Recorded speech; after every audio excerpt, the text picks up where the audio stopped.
Qarku Lezhë vazhdon të jetë i përfshirë nga rreshtet e dendura të shiut, ku gjatë 24 orëve të fundit kanë rënë 96 mm shi, sipas të dhënave të stacionit meteorologjik ushtarak Gjatër.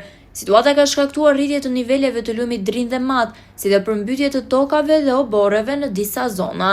Në bashkinë Kurbin, rreshtet kanë qenë intensive gjatë gjithë natës, me intensitet mesatar dhe herë të lartë, të shoqëruara me vetëtima.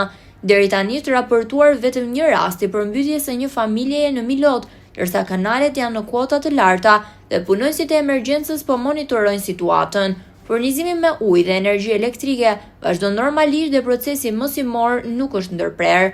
Në bashkinë Lezhë, uji ka përmbytur oborret e shkollave Kosova dhe Gjergj Fishta, duke penguar zhvillimin e mësimit. Lumi Drin është arritur në kuota kritike, me fillim të zonës së rrezikut të lartë, ndërsa shumë toka në zonën e Zadrimës, Gjadrit, Zojzit, Gramshit, Kodhelit, Birnishtit, Pirajt, Torovicës, Malecaj, Balldren, Rabosht, Mërqi, Spitenit, Treshit dhe Barbullojës janë të përmbytura.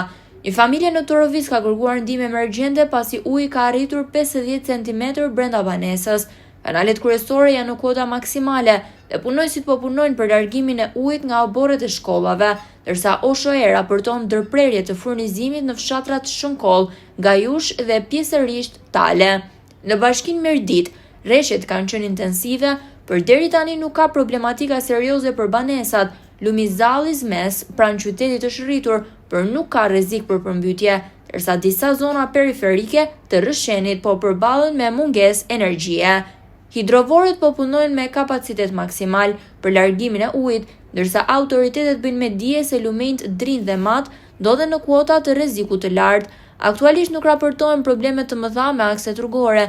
Strukturat e emergjencës dhe autoritetet lokale po monitorojnë situatën dhe u bëjnë thirrje qytetarëve të tregojnë kujdes maksimal gjatë lëvizjeve dhe të ndjekin njoftimet zyrtare.